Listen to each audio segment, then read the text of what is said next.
Halo teman-teman semuanya, apa kabar? Semoga dalam keadaan sehat semuanya. Amin. Bertemu lagi dengan saya Gulo, tentunya dalam program Dunia Kampus oleh JDPNS. Kali ini kita akan terbang ke Amerika Serikat dan telah bersama kita salah satu anak muda kebanggaan Indonesia yang tengah menyelesaikan studi magisternya di Ohio State University Amerika Serikat. Sudah bersama kita Mbak Emma Hadiana Cahyani atau yang biasa dipanggil dengan Mbak Emma langsung nih dari Ohio. Halo Mbak Emma, apa kabar? Halo Kak Gulo, kabar baik. Gimana kabarnya di Indonesia? Kabar baik juga, Mbak Kak Emma. Makasih banyak Mbak Emma sudah mau sharing kepada kita semua di sini bagaimana perjuangan seorang Mbak Emma nih bisa sampai di Ohio State University. Untuk teman-teman, semoga cerita dari Mbak Emma ini bisa memberikan manfaat ya, inspirasi buat teman-teman, khususnya nih yang perempuan agar tetap ya berjuang untuk mengejar mimpi-mimpinya bisa kuliah luar negeri biar makin banyak nih anak Indonesia yang kuliah di luar negeri khususnya di Ohio State University. Amin. Untuk itu kita persilahkan Mbak Emma untuk mulai sharing session-nya.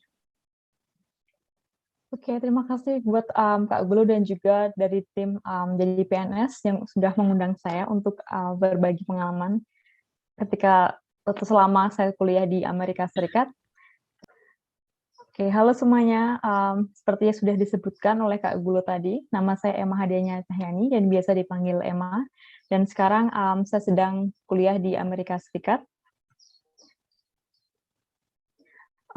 Oke, kita lanjut sedikit perkenalan ya. Jadi, latar belakang saya, dulu saya S1 di Pendidikan Bahasa Inggris di Universitas Sanata Dharma Yogyakarta, dan saya lulus tahun 2017. Lalu saya lanjut studi S2 di Teaching and Learning dengan spesialisasi di Foreign Second and Multilingual Language Education atau sering disebut FSML di The Ohio State University, OSU, di kota Columbus, negara bagian Ohio. Jadi saya mulai S2 tahun 2021, dan juga saya sekarang sebenarnya masih menjadi pengajar bahasa Indonesia untuk penutur asing dan juga bahasa Inggris, dan juga sebagai penyusun bahan ajar bahasa Indonesia untuk penutur asing di Lembaga Bahasa Universitas Sanata Dharma sejak tahun 2016. Jadi sebelum saya lulus dari S1 2017, saya sudah mulai bekerja di Lembaga Bahasa sejak tahun 2016 sampai sebelum saya pergi ke Amerika, jadi sudah sekitar 5,5 tahun saya bekerja di Lembaga Bahasa. Baik, menarik sekali Mbak Emma. Ini S1-nya dulu bahasa Inggris ya, dan S2-nya juga tentang bahasa Inggris. Apa yang membuat seorang Mbak Emma dulu kepikiran, kayaknya aku mau S1-nya bahasa Inggris deh? Sebenarnya dulu itu waktu mau lulus SMA, waktu masih bingung mau pilih jurusan apa, karena kebanyakan teman-teman saya itu mau ke PTN seperti UGM ya contohnya. Terus kebanyakan juga pilihnya seperti HI atau kedokteran atau teknik, dan waktu itu saya masih bimbang nih mau kuliah apa. Terus tiba-tiba teman saya nyeletuk, kenapa kamu nggak kuliah bahasa Inggris aja di Sanata Dharma gitu? Kan kamu ini pinter bahasa Inggris, dia bilang kayak gitu. Terus waktu itu saya sadar, oh iya ya, kayaknya paling paling suka sama mata pelajaran bahasa Inggris waktu itu. Dan juga kenapa pilih sadar, karena waktu itu sadar termasuk yang terkenal dengan jurusan bahasa Inggrisnya. Jadi waktu itu akhirnya saya memutuskan untuk kuliah bahasa Inggris seperti itu. Terima kasih Mbak Emma. Oke, saya lanjut ya Kak Ulo. Silakan. Oke, jadi mungkin ada teman-teman yang belum pernah dengar Ohio State University atau negara bagian Ohio. Jadi bisa dilihat di sini, sebenarnya Ohio itu terletak di bagian tengah Amerika atau yang sering disebut Midwest. Meskipun di sini nggak terlihat tengah banget ya, tapi orang Amerika tetap menyebut daerah ini Midwest. Dan juga kampus OSU terletak di kota Columbus, yang kebetulan juga sebagai ibu kota negara bagian Ohio. Lalu di sini ada Thompson Library. Jadi Thompson Library ini salah satu gedung yang ikonik di kampus OSU karena ini adalah perpustakaan terbesar di kampus OSU yang kalau nggak salah itu terdiri dari 11 lantai. Jadi Santai. sampai 11 lantai. Jadi di ujung atas ini masih ada ruangan buat mahasiswa yang biasanya belajar atau mengerjakan tugas. Jadi Thompson Library ini adalah salah satu spot paling favorit mahasiswa Oke. gitu. Terus juga ini ada yang namanya Brutus Buckeye. Jadi ini maskot dari OSU. Jadi biasanya si Brutus ini akan muncul ketika ada acara-acara kampus, khususnya pertandingan olahraga ya. Jadi sebenarnya Buckeye itu adalah nama jenis kacang yang khas dari negara bagian Ohio. Jadi kalau teman-teman lihat di gambar ini sebenarnya si Brutus ini kepalanya adalah kacang Buckeye itu tadi. Tapi Oke. dibuat seperti menyerupai manusia ya di situ karena dia jadi maskot seperti itu. Menarik.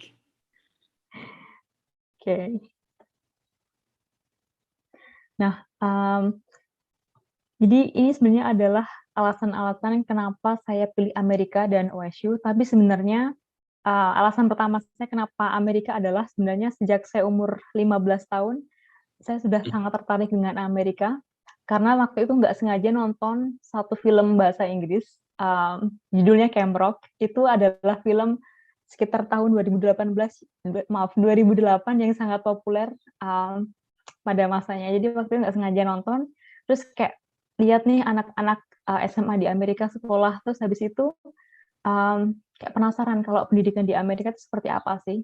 Jadi mulai saat itu jadi kayak ketertarikan untuk belajar di Amerika itu semakin kuat, dan waktu itu pernah nyoba buat daftar exchange program namanya AFS. Jadi waktu itu program itu sangat terkenal waktu itu. Jadi apa ya, murid SMA bisa belajar 1 tahun di SMA di Amerika waktu kelas 11.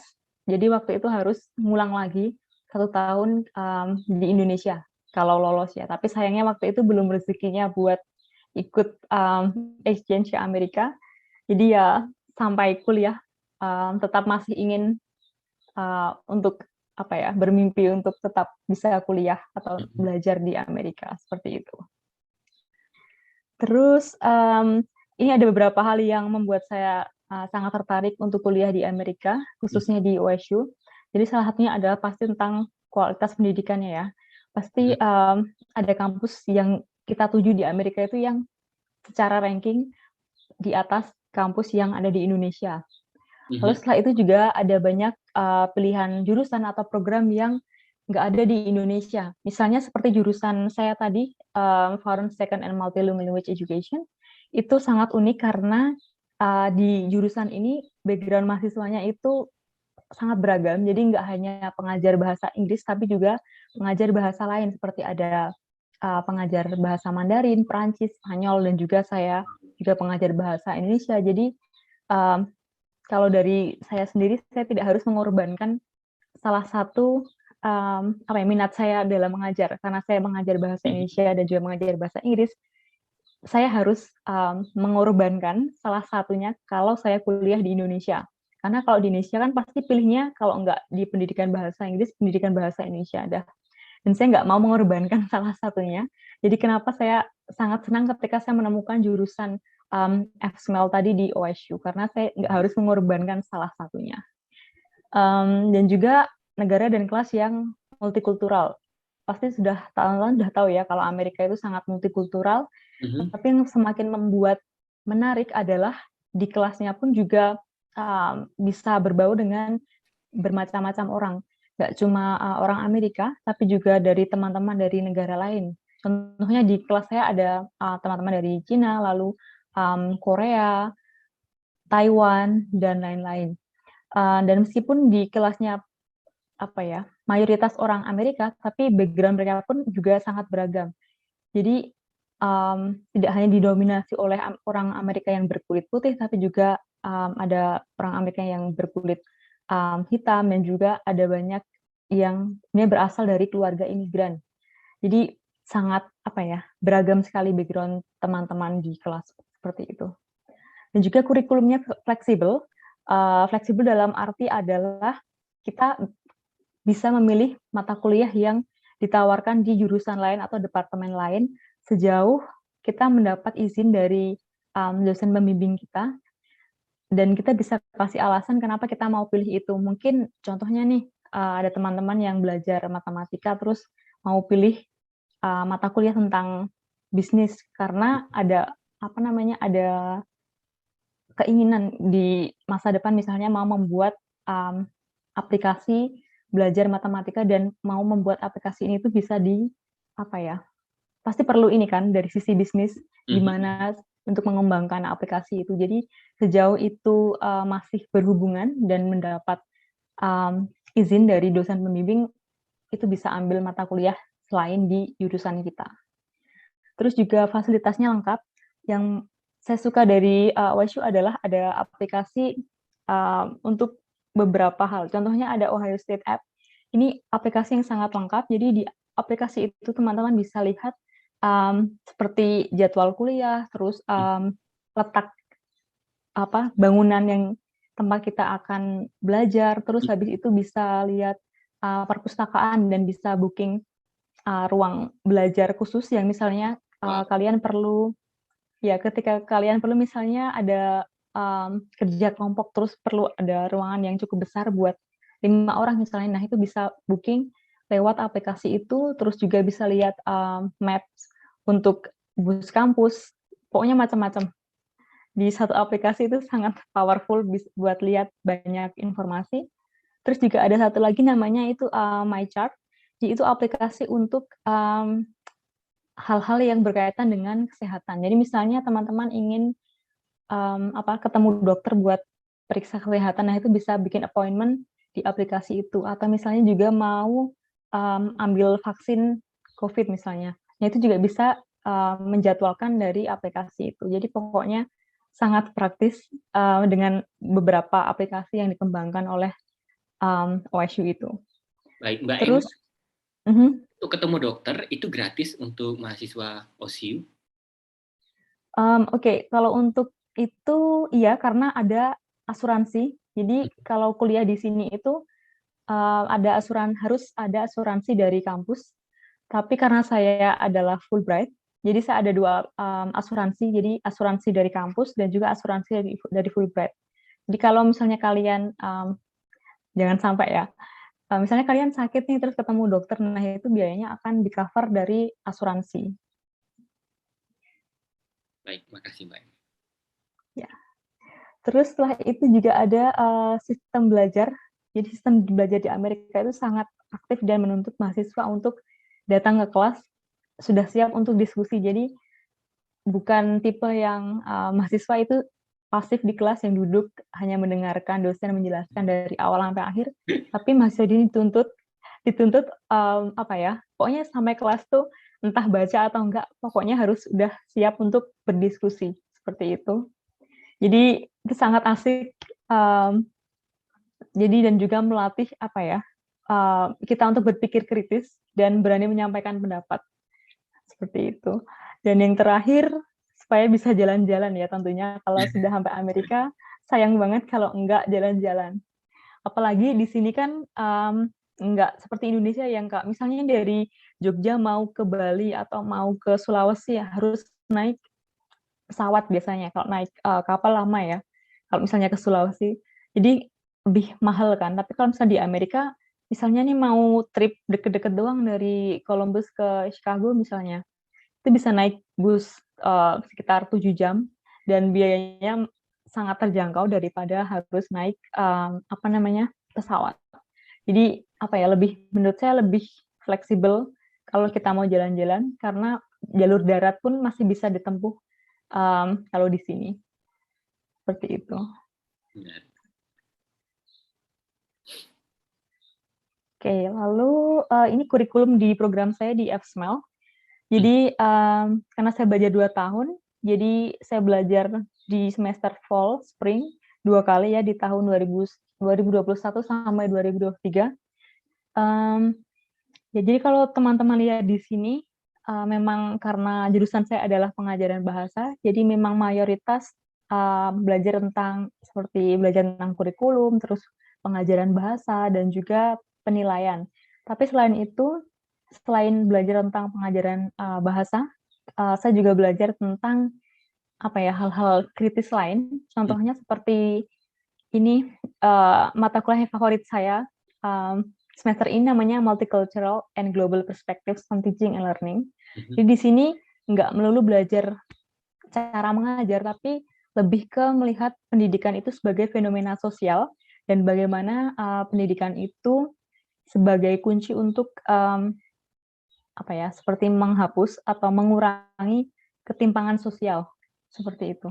Jadi di kelas itu ada diskusi banyak sekali yang contohnya seperti tentang berpikir kritis, terus juga ada belajar tentang sejarah sistem pendidikan di Amerika, terus juga bicara tentang privilege, khususnya tentang white privilege ya di Amerika. Jadi gimana kita bisa berpikir kritis tentang fenomena-fenomena sosial yang ada di sekitar kita yang mempengaruhi pendidikan seperti itu. Asik banget pokoknya di kelas ini. Ya, terus juga ada juga di semester lalu saya juga belajar tentang syllabus and materials development in second language teaching. Ini juga mata kuliah favorit saya karena di sini saya juga belajar tentang berbagai kurikulum di Amerika, karena kurikulum di Amerika sangat berbeda dengan Indonesia ya. Kalau di Indonesia kan kita punya satu kurikulum yang disusun oleh Menteri Pendidikan dan secara nasional kita pakai kurikulum yang sama. Tapi kalau di Amerika penyusunan kurikulum itu diserahkan ke setiap negara bagian. Jadi Departemen Pendidikan di setiap negara bagian itu bertugas untuk mengembangkan kurikulum sesuai dengan kebutuhan dari murid-murid yang ada di negara bagian tersebut. Jadi itu menarik sekali. Itu menarik sekali. Jadi lebih rumit karena misalnya nih, saya mengajar saat ini mengajar di Ohio. Saya belajar tentang kurikulum di Ohio. Tapi kalau saya pindah ke negara bagian Arizona misalnya, saya harus juga belajar tentang kurikulum di negara bagian Arizona. Jadi secara administrasi itu lebih rumit untuk guru-guru. Seperti itu. Dan ya, untuk spring tahun depan, saya harus lulus ya, karena sudah semester terakhir, jadi harus pilih antara mau menulis thesis atau mau melakukan individual studies, jadi bisa melakukan portfolio. Jadi harus menulis makalah sebagai pilihan lain selain menulis thesis untuk lulus.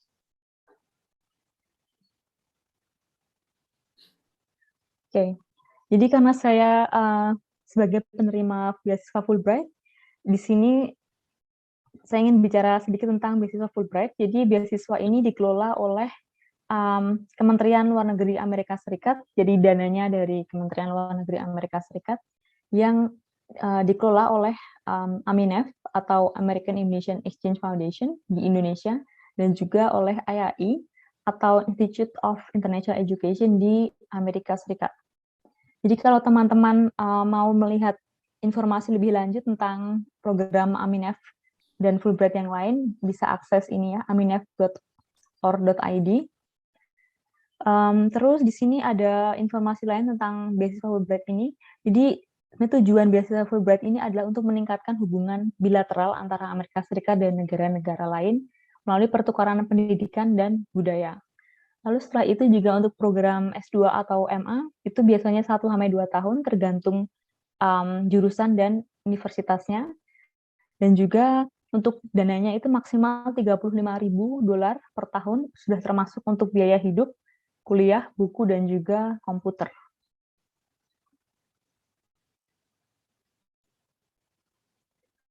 Oke, untuk persyaratan untuk mendaftar beasiswa Fulbright S2 ini ada syarat umum, khusus, dan dokumen.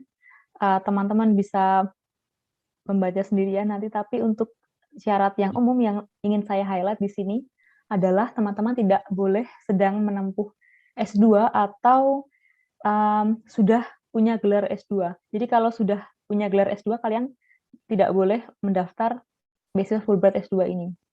Dan juga tidak boleh sedang menerima beasiswa lain ya, jadi pilih salah satu aja.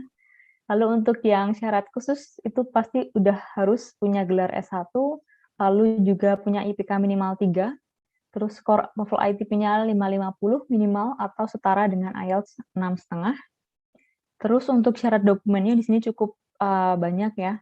tapi ada nomor 1 dan 2 itu adalah 2 dokumen yang sangat penting dan sangat menentukan kelulusan kalian dari seleksi administrasi ini. Jadi ada satu esai namanya study objective, 1 halaman. Jadi di study objective ini nanti teman-teman diminta untuk menulis rencana kalian, kenapa kalian ingin belajar di Amerika Serikat dan belajar jurusan yang teman-teman minati. Jadi di situ teman-teman nanti menceritakan seperti latar belakang pendidikannya, terus pekerjaannya, terus kenapa dengan belajar di Amerika ini kalian bisa menyelesaikan tantangan atau menyelesaikan tantangan atau kesulitan yang kalian temui ketika kalian kuliah atau ketika kalian bekerja, dan ilmu yang kalian dapat di Amerika ini nanti bisa diaplikasikan ketika kembali ke Indonesia. Lalu yang esai kedua adalah personal statement. Jadi di sini teman-teman diminta untuk lebih menulis tentang teman-teman, lebih personal. Jadi apa sih motivasi pribadi kalian, kenapa kalian ingin ke Amerika, dan kenapa menurut kalian kalian cocok untuk dipilih sebagai penerima beasiswa Fulbright.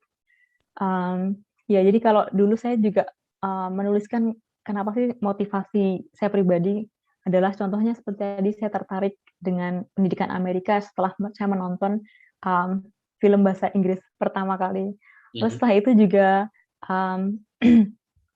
saya juga banyak involvement ketika kuliah dengan kegiatan-kegiatan yang melibatkan mahasiswa internasional. Jadi saya di situ menunjukkan bahwa saya senang berinteraksi dengan orang dari manapun, dan juga kebetulan juga saya pengajar bahasa Indonesia untuk penutur asing. Jadi di situ saya menunjukkan bahwa saya bisa beradaptasi dengan berinteraksi dengan orang-orang lain, khususnya orang Amerika. Jadi itu salah satu contoh bagaimana menjual apa yang kita punya secara lebih personal. Lalu juga setelah itu ada bibliografi, hasil tulisan bisa dari skripsi, makalah, atau jurnal yang pernah teman-teman tulis. Terus juga contoh tulisan akademik sesuai bidang yang diminati, fotokopi hasil TOEFL, ITP, atau IELTS kurang dari 2 tahun, lalu 2 surat rekomendasi, ini bisa dari dosen, atau juga dosen dan atasan. Kalau dulu saya minta 1 dari dosen pembimbing skripsi, dan juga 1 lagi dari atasan saya. Lalu nomor 7 ada fotokopi transkrip nilai dan ijazah dalam bahasa Indonesia dan Inggris, lalu fotokopi KTP atau paspor, dan juga terakhir CV terbaru. Jadi teman-teman harus mengunduh formulir pendaftaran dan juga format surat rekomendasi di alamat ini di website Aminef. Dan juga setelah kalian melengkapi semua syarat dokumennya, bisa mengirim dokumen tersebut ke kantor Aminef. Biasanya deadline-nya itu 15 Februari setiap tahun, tapi kadang-kadang bisa berubah. Seperti tahun ini deadline-nya itu tanggal 1 Maret. Jadi teman-teman harus cek website Aminef untuk deadline yang terbaru. Baik, makasih Mbak Emma. Mbak Emma, kalau kita lihat syaratnya di sini tidak ada syarat usia Mbak ya, maksimalnya ya? Oh ya, benar. Jadi untuk Fulbright ini nggak ada maksimalnya usia berapapun. Dan tidak ada limit mau daftar di kampus mana dan jurusan apa, Mbak Emma? Iya, betul. Jadi pokoknya kalau dari Fulbright ini nggak ada seperti memprioritaskan misalnya harus pendidikan atau harus teknik. Jadi mereka akan melihat dari aplikasi yang masuk, mana yang lebih urgent, mana yang lebih penting. Jadi bisa macam-macam nanti hasil seleksinya, bisa mungkin tahun ini lebih banyak dari pendidikan, mungkin tahun depan bisa lebih banyak dari politik misalnya. Jadi macam-macam. Baik, untuk Mbak Emma sendiri, angkatannya Mbak Emma yang menjadi Fulbrighter untuk studi magister ada berapa orang, Mbak Emma? Pokoknya waktu itu totalnya itu 90-an, itu udah S2, S3, dan juga S2, S3 itu 90, mungkin yang S2 sekitar 60 kok nggak salah. Wih, no. Maaf, nggak sampai segitu. 30-an. Oke, makasih Mbak Emma. Iya. Agak lupa sih waktu itu totalnya 90, tapi S2, S3 sama apa lagi. Pokoknya kurang lebih S2 30-an. Mhm. Oke, terus ini untuk tahapan seleksinya. Jadi waktu itu untuk angkatan saya ya, itu mulai dari Februari 2020 sampai berangkatnya itu Agustus 2021. Jadi kira-kira 1,5 tahun ya dari pendaftaran sampai benar-benar tiba di Amerika. Tapi secara umum ada 3 tahapan buat seleksi ini. Jadi yang pertama adalah dokumen. Lalu setelah itu kalau lolos seleksi dokumen, teman-teman akan diundang untuk seleksi wawancara. Dan kalau seleksi wawancara itu lolos, dinyatakan sebagai principal atau alternate candidate, itu nanti teman-teman akan dibantu untuk mengurus persiapan pendaftaran ke universitas. Oke, jadi waktu selesai wawancara itu akan ada pengumuman apakah teman-teman terpilih sebagai principal atau alternate candidate. Jadi ada kandidat utama dan kandidat cadangan. Jadi si kandidat cadangan ini akan tetap berangkat kalau dananya itu masih ada, jadi nggak kurang. Dan juga misalnya ada kandidat utama yang mengundurkan diri. Nah, si kandidat cadangan ini nanti akan naik statusnya sebagai kandidat utama, seperti itu. Lalu juga akan ada mentoring session.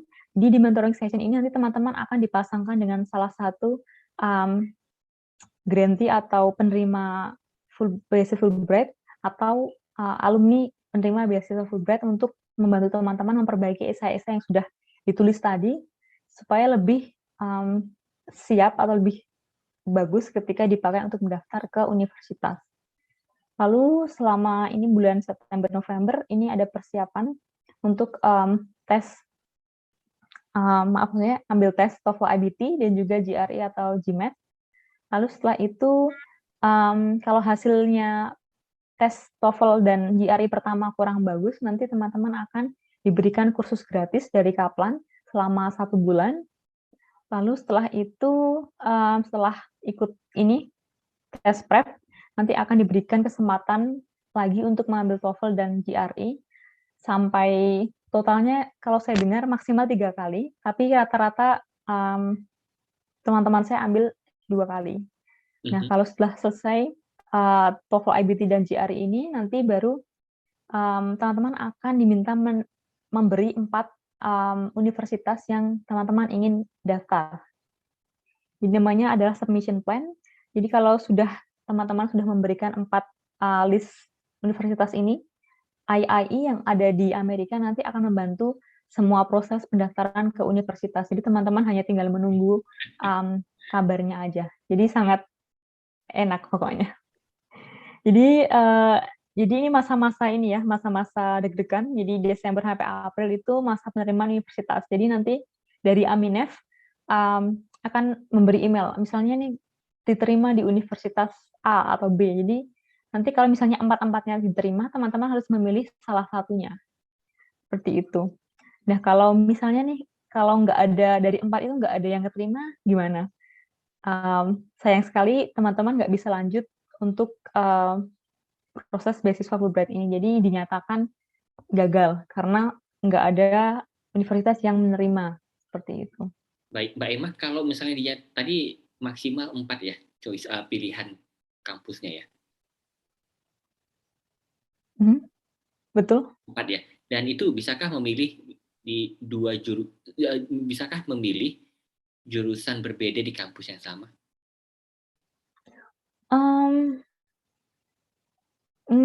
Setahu saya enggak, Mas.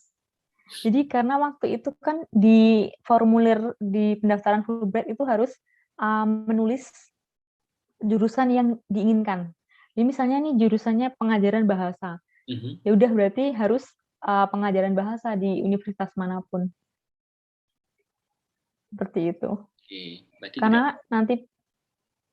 karena nanti pun di study objektif dan personal statement nanti harus menjelaskan nih mau belajar jurusan apa dan kenapa. Jadi satu esai itu harus menjelaskan satu jurusan. Oke, makasih Mbak Emma. Berarti tidak boleh memilih dua jurusan yang berbeda dalam satu kampus yang sama. Iya, betul. Oke, baik, makasih Mbak Emma. Misalnya nih, seseorang nih misalnya, dia itu tidak lulus nih, diterima di 4 kampus pilihannya di tahun, katakan tahun 2022 nih.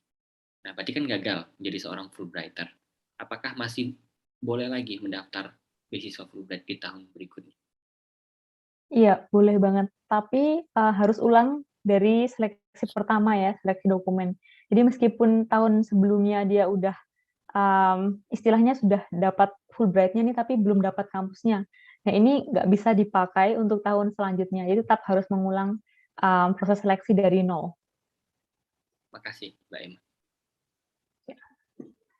Oke, terus kalau tadi sudah ini ya, milih, universitas, nanti akan mengurus dokumen keberangkatan, sekitar dari bulan April sampai Juni. Jadi ada medical record yang harus dipenuhi untuk cek apakah, teman-teman sehat secara fisik dan juga secara, rohani ya. Dan juga nanti harus memenuhi vaksinasi, beberapa vaksinasi sebelum berangkat ke Amerika. Ini cukup banyak, waktu itu saya harus, harus mendapat vaksin 5 jenis yang berbeda kalau nggak salah. Jadi selama 2 bulan itu harus balik 2 atau 3 bulan harus bolak-balik ke, tempat vaksin buat ambil 5 jenis vaksin berbeda. Lalu setelah itu, akan mengurus visa ke Jakarta. Jadi nanti juga yang mengurus pendaftaran visa juga dari Aminef. Jadi nanti teman-teman hanya tinggal mengikuti saja, instruksi dari Aminef. Terus setelah itu Juli ada namanya pre-departure, orientation.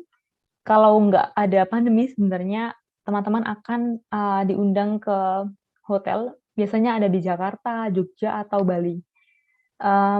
Ya jadi selama di PDO ini teman-teman akan bertemu dengan, Fulbrighters lain dan juga nanti akan diberi bekal sebelum berangkat ke Amerika. Contohnya nanti bagaimana sih, menghadapi culture shock atau menghadapi, apa ya namanya, academic environment berbeda di Amerika, seperti itu. Tapi karena waktu saya tahun lalu sebelum berangkat itu masih pandemi, jadi, videonya diadakan secara virtual. Dan juga ada satu lagi namanya pre-academic training, atau juga disebut gateway orientation, ini, sekitar bulan Juli sampai Agustus. Ini juga sebenarnya kalau nggak ada pandemi, biasanya teman-teman akan berangkat, mmm, sekitar 1 bulan lebih cepat, dari waktu kalian mulai kuliah. Jadi kalian akan diberikan, seperti kursus intensif selama 1 bulan di universitas lain. Kalau saya kemarin dapat ini pre-academic training-nya di, Syracuse University di New York. Jadi sayangnya karena ada pandemi, PAT ini atau pre-academic training ini dilaksanakan secara virtual juga. Padahal kalau, nggak ada pandemi, bisa menikmati hidup selama 1 bulan di New York, seperti itu. Dan Wah, juga iya, dan bisa ketemu teman-teman Fulbrighters dari seluruh dunia secara ini ya, tatap muka. Karena kalau pandemi jadinya ya cuman ketemu di Zoom dan menurut saya itu kurang, apa ya, kurang interaktif dan sulit untuk, berteman karena hanya ketemu ketika di kelas secara Zoom aja. Setelah itu ya udah nggak ketemu lagi. mhm mhm mhm. Sayang sayang sekali sih sebenarnya. Semoga ini, paling nggak tahun depan PAT atau PDO-nya sudah bisa secara tatap muka. Amin. Amin ya. Oke, jadi tadi, teman-teman sudah lihat, tahapan seleksinya kan panjang banget ya, tapi sebenarnya itu sangat, worth it, karena sebagai penerima beasiswa Fulbright, teman-teman akan mendapat keuntungan yang banyak. Jadi salah satunya adalah ini, jaringan Fulbrighters dari seluruh dunia. Jadi teman-teman akan, dapat akses untuk, mengakses website ini, foreignfulbrightonline.org. Jadi di sini nanti teman-teman bisa menjalin, komunikasi dengan Fulbrighters lain, baik dari Indonesia atau juga dari negara lain. Jadi bisa cari ini misalnya, teman-teman ingin mengadakan penelitian, terus mau ajak kerjasama. Nah, bisa cari nih di sekolah atau di negara bagian lain, sesuai dengan, latar belakang, akademik kalian. Ini bisa cari teman, untuk diajak kolaborasi lewat, website ini. Terus juga ada komunitas Fulbrighters di universitas. Nah, kalau kebetulan di OSU ini, Fulbright-nya banyak, jadi sampai bisa mendirikan komunitas Fulbrighters yang disebut juga sebagai Buckeye Brighters.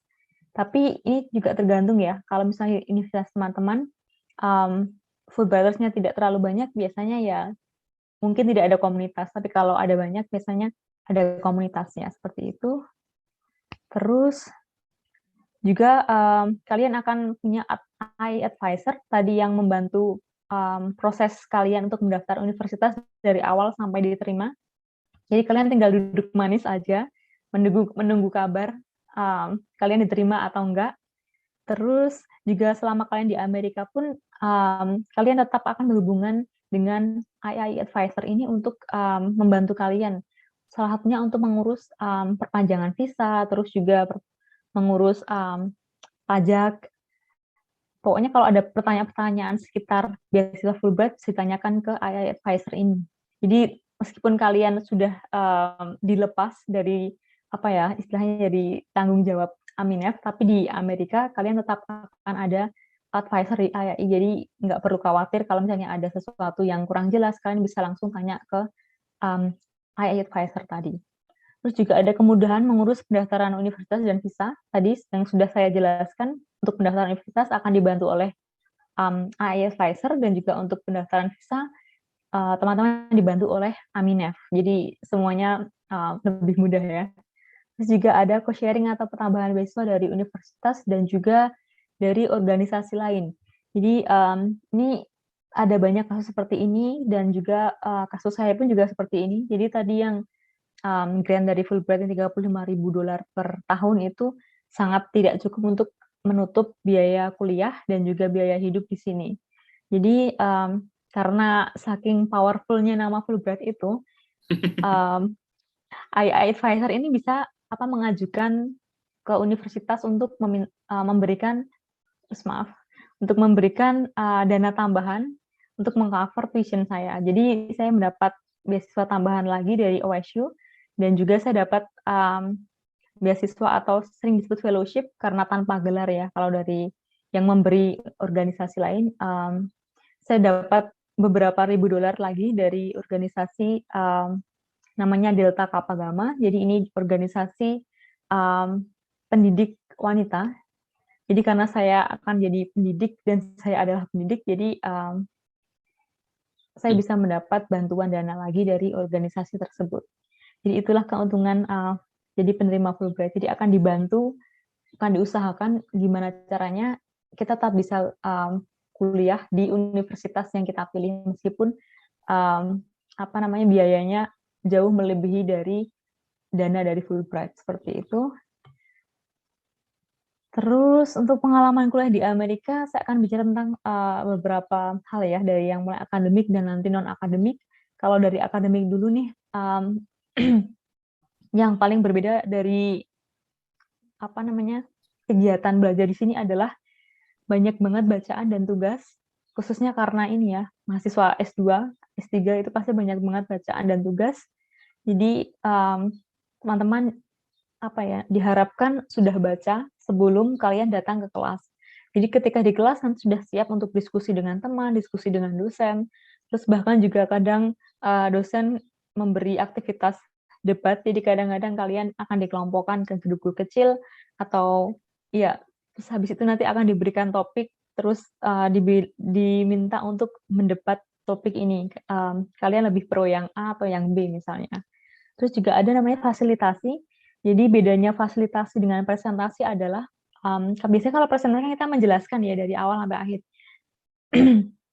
Terus teman-teman kita biasanya lebih ke mendengarkan.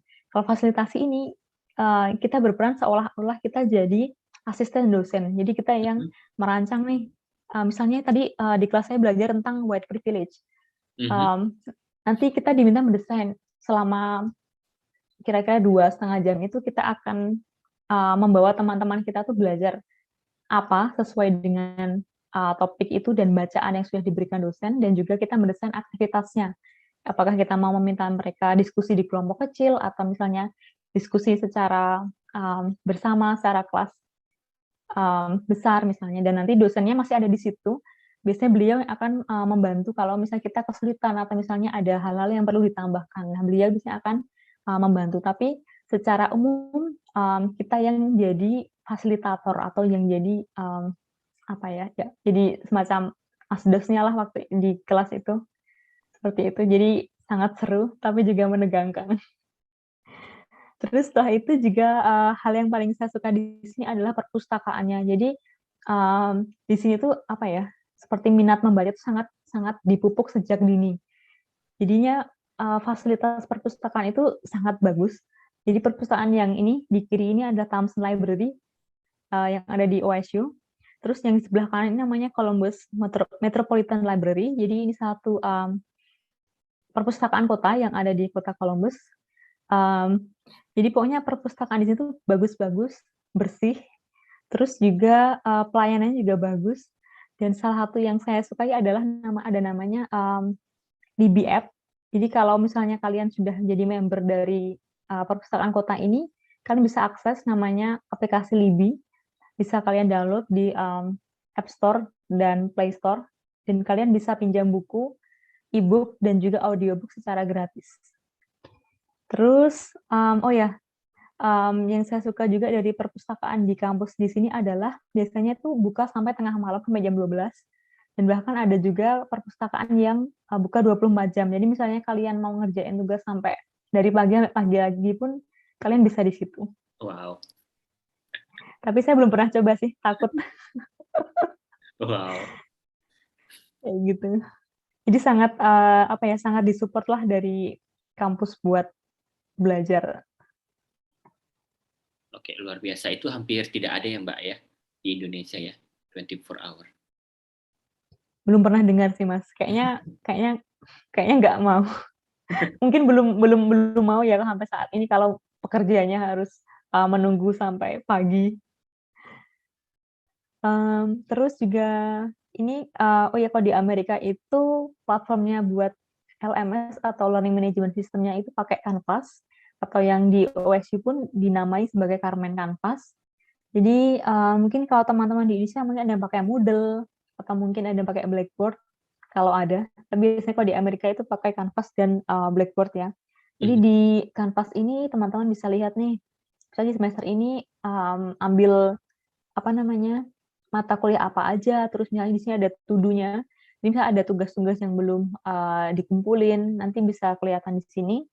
Terus juga di sini teman-teman bisa akses kontak teman-teman sekelas kalian dan juga dosen. Jadi kalau misalnya nih ada tugas kelompok terus nggak tahu cara hubungin teman itu gimana, nah itu bisa langsung cari di bagian sini, terus nanti kalian bisa lihat nama mereka dan juga email kampusnya. Dan juga bisa ada fasilitas buat berkirim pesan ya, jadi bisa misalnya mau tadi hubungin teman nih, bisa langsung bikin pesan dan juga langsung ngirim dari Canvas tadi.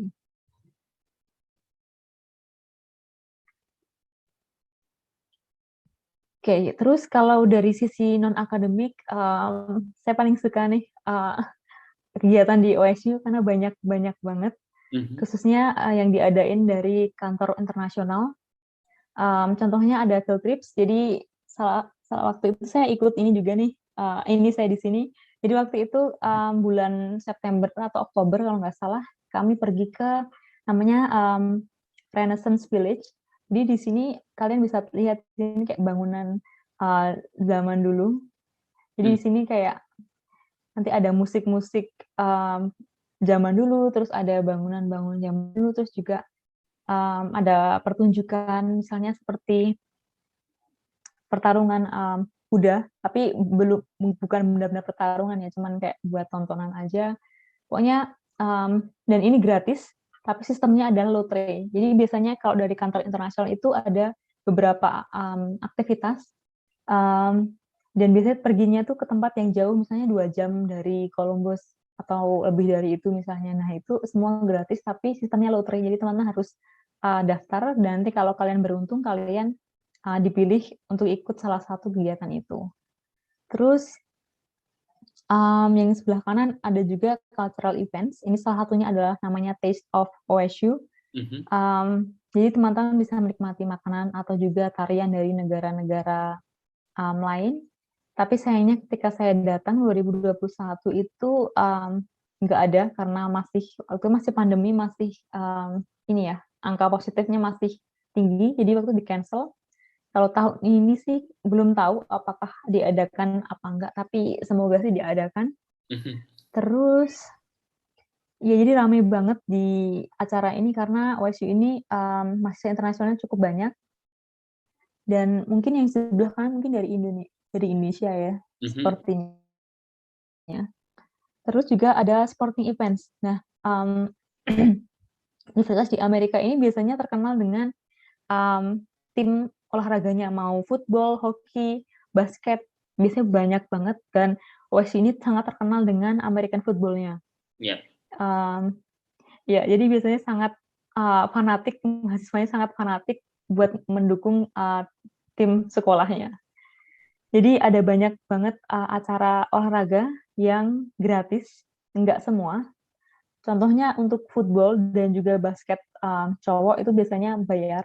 Tapi untuk yang lain seperti basket cewek, terus ada hoki, ada lacrosse, ada field hockey, ada banyak yang lain itu gratis dengan menunjukkan kartu mahasiswa. Jadi kalau kalian bosan belajar bisa nih pergi buat nonton pertandingan olahraga. Dan biasanya mereka sering bagi-bagi ini seperti merchandise bertuliskan OSU misalnya, dengan kalian datang ke acara-acara olahraga seperti itu. Jadi saya sudah banyak banget, ada koleksi, ada bola basket kecil, terus ada bendera, terus ada topi. Pokoknya udah banyak banget barang-barang pernak-pernik OSU gara-gara sering nonton pertandingan. Terus juga yang paling jadi tempat favorit adalah gym-nya, atau di sini namanya disebut Recreational and Physical Activity Center atau RPAC. Wow. Jadi ada ini ya. Saya belum pernah pakai karena masih deg-degan nih gimana cara pakainya nih. Karena gedungnya gede, terus dan juga ada kurang tahu sih, nggak hafal ada berapa lantai, cuman ada beberapa lantai, dan setiap lantai itu ada beberapa alat yang berbeda. Seperti ini buat angkat beban, terus ada buat ada treadmill dan macam-macam. Terus yang sebelah kanan pun ada kolam renangnya ya. Ini cukup besar, saya pun juga belum coba karena saya nggak bisa renang. Jadi kalau misalnya harus renang di tempat umum dan mungkin itu dalam, mungkin akan malu ya. Jadi fasilitas-fasilitas yang ada di sini sangat harus dimanfaatkan selagi masih kuliah di sini, karena ya ada banyak banget acara, ada banyak banget fasilitas yang ditawarkan oleh kampus. Oke, terus ada cuaca. Nah, cuaca di Midwest ini, khususnya di Ohio ini sangat labil. Jadi ini masih mending ya teman-teman. Kalau dari misalnya hari ini nih suhunya tertinggi 21, terus besoknya 21, besoknya lagi 19. Jadi ini masih terbilang normal ya. Tapi yang kadang-kadang nggak normal adalah kadang-kadang hari ini panas banget, terus tiba-tiba besok bisa hujan, besoknya lagi bisa salju, besoknya lagi bisa panas. Jadi kayak hal yang wajib dilakukan setiap bangun tidur adalah cek weather app. Karena kalau nggak cek bisa mungkin salah pakai baju, antara pakai baju yang terlalu tebal atau mungkin terlalu tipis. Jadi emang harus cek weather app setiap pagi sebelum pergi ke kampus. Dan contohnya misalnya kalian pergi kampus jam 3, ini kan 21 derajat ya, panas. Mungkin nggak pakai coat juga nggak apa-apa. Tapi ketika kalian pulangnya nanti misalnya katakanlah jam 11 nih, terus tiba-tiba dia drop sampai 10. Kalau misalnya kalian nggak pakai coat, bisa kedinginan. Kayak begitu. Jadi emang harus well prepared urusan pakaian kalau di sini. Oke, bisa jadi sebaliknya ya, Mbak Emma ya. Waktu jam pagi, jam 7, jam 9 tuh kita pakai pakaian tebal, terus kemudian tiba-tiba jam 3 itu kita hanya bisa kaosan gitu ya, dengan 21 derajat misalnya. Iya, betul banget. Betul banget. Oke, lalu setelah itu ada dari sisi transportasi nih. Kalau di Indonesia kan biasanya teman-teman kalau kuliah kebanyakan naik ini ya, naik, apa namanya, sepeda motor. Mau deket pun, misalnya mau makan dari kampus pun naik sepeda motornya cuman misalnya jalan 5 menit. Nah, kalau di sini karena nggak bisa mengandalkan sepeda motor, ya harus mengandalkan bus. Dan yang gratis adalah, bus kota dan juga bus kampus. Kalau di sini namanya bus kotanya namanya Kota, dan juga bus kampus namanya CAPS. Ini gratis kalau kita pakai kartu mahasiswa. Jadi nanti ketika swipe, naik bus kota ini nanti gratis, mau berapa kali naik, mau kemana pun, Wow, di dalam kota, itu gratis karena sebenarnya sudah ada ini, sudah ada fee-nya buat, bus kota. Cuman kalau misalnya kalian naik setiap hari, kan sebenarnya pasti akan melebihi, yang kita bayarkan sebenarnya. Ya itulah keuntungannya jadi mahasiswa. Jadi, kalau ketinggalan kartu mahasiswanya, kalian harus bayar cash, nggak bisa pakai debit card, oke. kayak gitu. Mbak Emma, ini untuk di kota aja atau di Ohio State? Yang mana ini? Yang kota? Yes, untuk busnya yang gratis. Oh, kalau yang ini bus kota ini, di kota, terus kalau yang kampus ini juga gratis. Kalau yang bus kota kan tadi masih harus swipe, ini ya, pakai, apa namanya, kartu mahasiswa atau kartu buat bus ini, kalau misalnya punya. Tapi kalau yang bus kampus ini tanpa swipe kartu, bisa langsung naik. Tapi untuk rutenya berbeda ya, kalau yang bus kota kan dia, jangkauannya seluruh kota ya, Mhm. Central Ohio atau Ohio bagian tengah. Kalau yang bus kampus ini dia cuman di, daerah kampus. Karena kampusnya Ohio State kan gede banget, jadi harus naik, kadang-kadang harus naik bus. Dan itu juga tetap gratis karena lagi-lagi ada fee buat, bis juga, seperti itu. Menarik. Terus oke, kalau misalnya selain bus ada pilihannya tuh naik Lyft Car. Jadi kadang-kadang meskipun si bus kota ini gratis kalau pakai kartu mahasiswa, tapi kan kadang ada, apa ya, tempat lain yang nggak bisa dijangkau lewat, bus. Jadi kadang kita harus jalan, tapi kadang-kadang juga benar-benar harus, nggak bisa dijangkau dengan bus sama sekali. Jadi harus misalnya mau naik ya, misalnya naik Lyft Car atau Uber, itu yang, biayanya juga cukup mahal. Terus juga ada namanya Lyft Bike, ini namanya sepeda listrik, tapi bisa dinaikin kayak sepeda biasa. Terus Skuter. juga ada skuter ya, biasanya yang terkenal itu Lime, ada Bird, ada Spin, biasanya itu ada di sekitar, kampus. Dan, harus download aplikasi buat, mendeteksi di mana letak skuter atau bike yang terdekat di kita.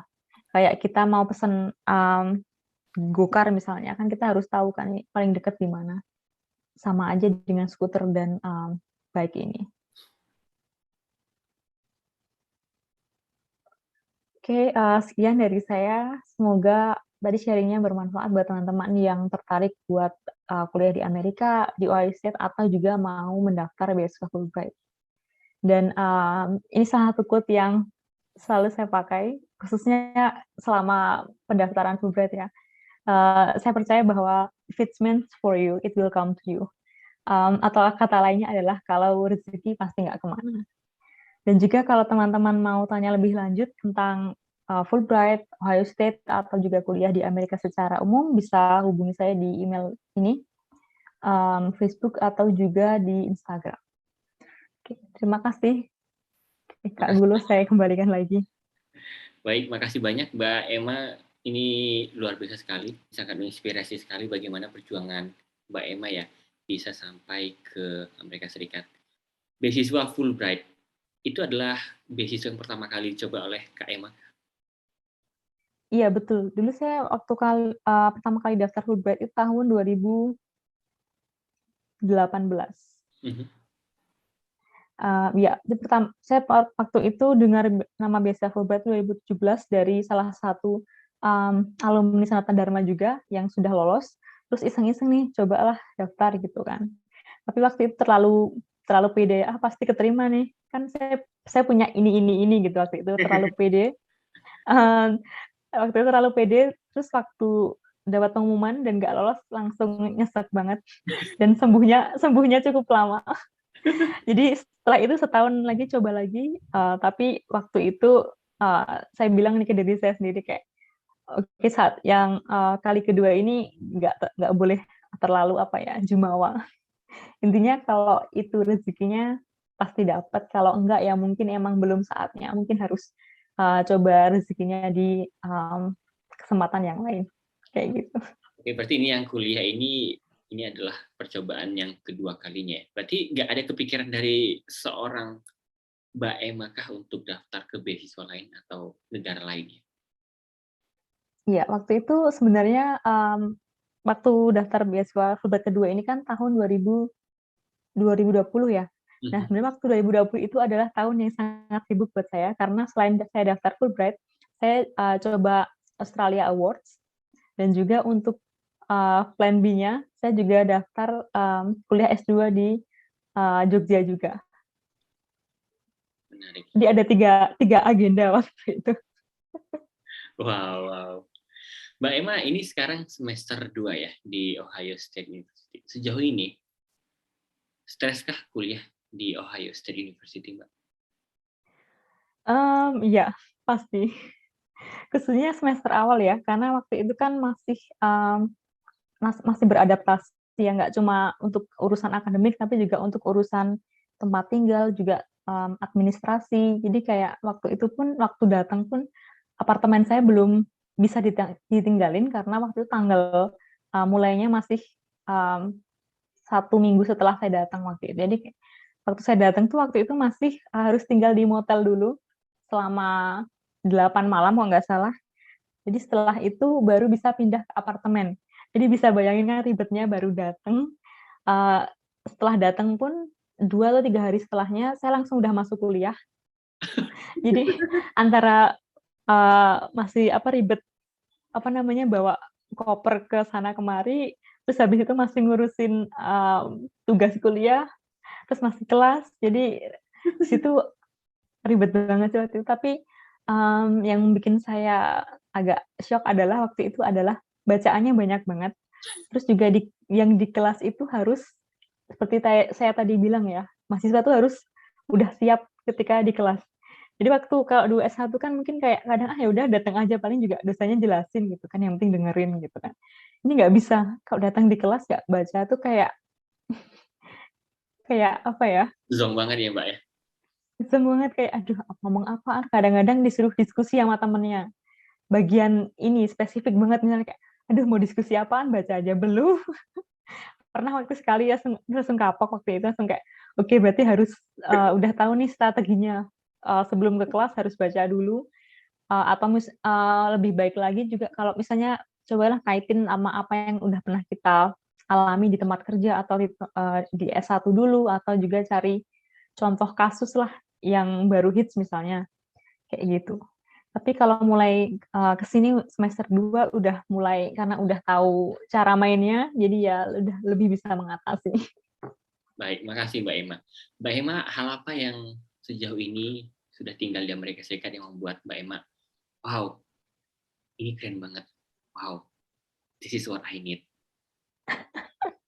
Iya, ya pertanyaan ini sangat yang sangat bagus ya Mas Gulu. Karena waktu saya sadar salah satu hal yang membuat saya terkesima di sini adalah gimana pertama adalah orang-orang di sini dituntut untuk berpikir kritis. Jadi seperti tadi di kelas saya yang belajar tentang di keadilan sosial, ketidakadilan sosial. Jadi di situ kelihatan banget gimana yang orang-orang Amerika itu sudah biasa buat berdiskusi, mengemukakan pendapat, terus juga menyatakan opininya meskipun dia setuju atau nggak setuju sama apa yang dibilang temennya ya, ya udah bilangin aja, nggak apa-apa. Kayak kadang kan kalau kita ketika mungkin kita di Indonesia nih misalnya mau bilang nggak setuju nih sama temen kayak nggak enak nanti musuhan atau gimana. Kok itu nggak apa-apa, biasa aja kayak. Tapi ada caranya kayak misalnya kayak pertama harus mengapresiasi dulu nih misalnya, oh ya saya bisa mengerti nih kenapa kamu bilang kayak gitu. Tapi saya pikir di sisi lain misalnya A, B, C, D, E misalnya kayak gitu. Itu yang paling saya suka. Jadi kelihatan banget gimana mereka itu sangat terbiasa dengan mengumpulkan pendapat dan juga berpikir kritis. Dan ketika saya tanya salah satu teman saya yang orang Amerika pun dia cerita bahwa dia sudah terbiasa berdiskusi sejak dia masih kecil. Jadi kayaknya di rumah nih udah biasa dituntut kayak misalnya dia diskusi di meja makan, bicara tentang politik, kayak mau bicara tentang isu-isu sosial. Nah, itu kayak sudah ditanamkan sejak dini banget sama orang tuanya. Jadi ketika dia beranjak dewasa pun dia udah biasa buat berdiskusi tentang hal apapun, dan intinya sangat kritis. Terus yang kedua adalah yang saya kagum adalah orang-orang itu sangat cinta membaca. Jadi kayak kayak kayak teman-teman saya nih misalnya ada bacaan panjang banget, terus bilang, "Saya belum baca nih," tapi dia di kelas misalnya cuma beberapa menit, dia cuma skim doang, tiba-tiba dia udah bisa mengungkapkan pendapat atau bisa berkontribusi di diskusi di kelas dengan lancar. Lebih lancar daripada yang udah baca secara lengkap malam kemarinnya misalnya. Jadi kayak gitu, emang kayak minat baca tuh tinggi, dan itu sangat berpengaruh ketika mereka harus baca cepat. Menarik. Gitu sih. Keren banget menurut saya. Baik. Mbak Emma, gimana rasanya menjadi seorang Fulbrighter? Rasanya pasti senang ya. Pertama-tama senang banget nih, akhirnya bisa mewujudkan mimpi ke Amerika pakai beasiswa Fulbright lagi. Tapi yang kedua adalah kadang-kadang merasa kayak kayak ada beban. Karena harus jadi representasi Indonesia, harus jadi representasi beasiswa Fulbright. Jadi kadang-kadang misalnya nih kalau di kelas ada misalnya teman atau dosen tahu nih saya Fulbrighter. Terus misalnya saya nggak bisa apa ya berkontribusi banyak di diskusi atau mungkin mengatakan sesuatu yang mungkin kurang cocok nih, misalnya kayak kadang-kadang kayak aduh, malu-maluin banget, kadang merasa kayak gitu. Kadang-kadang terus juga kadang-kadang merasa kayak namanya imposter syndrome ya. Mungkin teman-teman pernah dengar atau Kak Gula pernah dengar, kadang ketika kita punya tanggung jawab besar, terus kadang-kadang merasa kayak saya pantas nggak sih dapat semua ini, misalnya kadang kayak gitu. Tapi ya itu kadang-kadang cuman fase aja sih, kadang-kadang cuman ketika stres atau ketika banyak pikiran. Tapi kadang-kadang ketika itu terjadi, kadang-kadang berefleksi dan juga berpikir bahwa kalau saya bisa di sini berarti artinya memang udah udah jalannya di sini, dan pasti dulu sebelum-sebelumnya pasti sudah melakukan banyak hal yang membuat saya bisa sampai di sini. Kayak gitu. Terima kasih Mbak Emma. Mbak Emma, apa pesan yang ingin Mbak Emma sampaikan untuk teman-teman yang ingin kuliah ke luar negeri, khususnya perempuan? Oke, khususnya perempuan ya. Pesan saya adalah, untuk perempuan, intinya meskipun kalian perempuan, jangan sampai kalian berpikir bahwa hanya karena kalian perempuan itu bisa jadi hambatan kalian buat meraih mimpi kalian. Meskipun kalian harus pergi jauh sampai ke Amerika dan berpisah dengan keluarga, mungkin juga bisa pisah dengan suami atau anak selama 1 semester misalnya.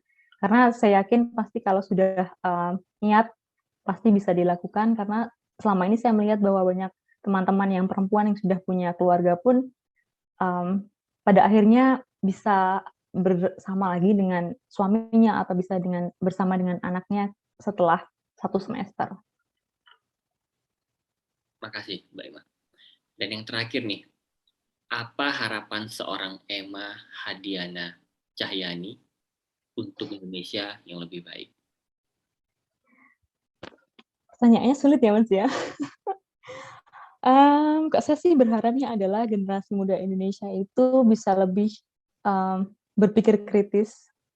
Jadi ketika menerima sesuatu itu nggak hanya diterima mentah-mentah, jadi bisa memahami sesuatu itu dari 2 arah atau bahkan lebih dari 2 arah. Jadi ketika kita menerima sesuatu, kita nggak cepat bereaksi secara negatif, dan juga saya sangat berharap bahwa generasi Indonesia ke depannya lebih cinta membaca daripada scroll media sosial secara berlebihan. Saya nggak mengatakan bahwa media sosial itu buruk ya, pasti baik. Kalau nggak gara-gara ada media sosial, pasti saya juga nggak ketemu sama Kak Gulo.